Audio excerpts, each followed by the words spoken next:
Asante mheshimiwa. Naitwa Joshua George, natoka Jambo TV. Na tamani kufahamu ikiwa serikali inasema kuwa nchi ndiko salama na yenye amani, ni kwa nini zuio la mikutano ya kisiasa linaendelea mpaka sasa? Joshua George, swali lako jepesi sana.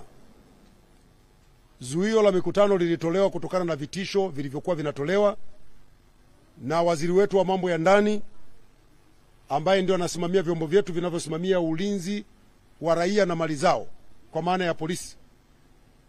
Kutokana na taarifa walizokuwa nazo, walibaini kwamba mikutano iko mipango ya baadhi ya watu wenye nia ovu ya kutumia mikutano kufanya vitendo vya uvunjifu wa amani, na ni jukumu la serikali kupitia vyombo vyake kuwalinda wananchi na mali zao.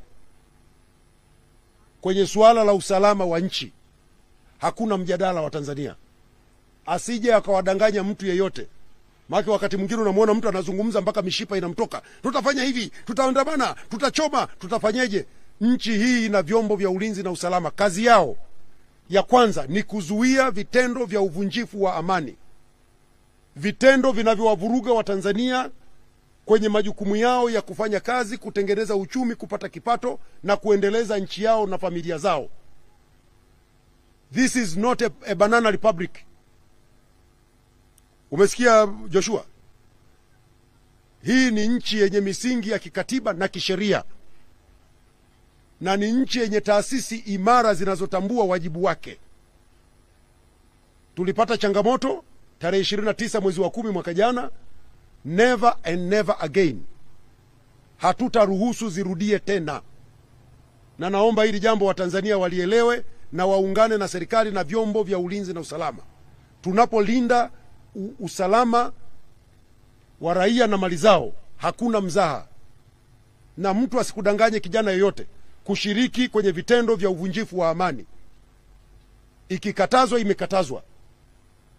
Vyombo vyetu vya ulinzi na usalama vitakavyojiridhisha kwamba hali ni shwari, nia hizi ovu hazipo, mikutano itaruhusiwa. Nchi hii ni ya kidemokrasia, lakini demokrasia haiwezi kawa juu ya amani na usalama wa watu na mali zao. Itakuwa ni nchi ya ajabu.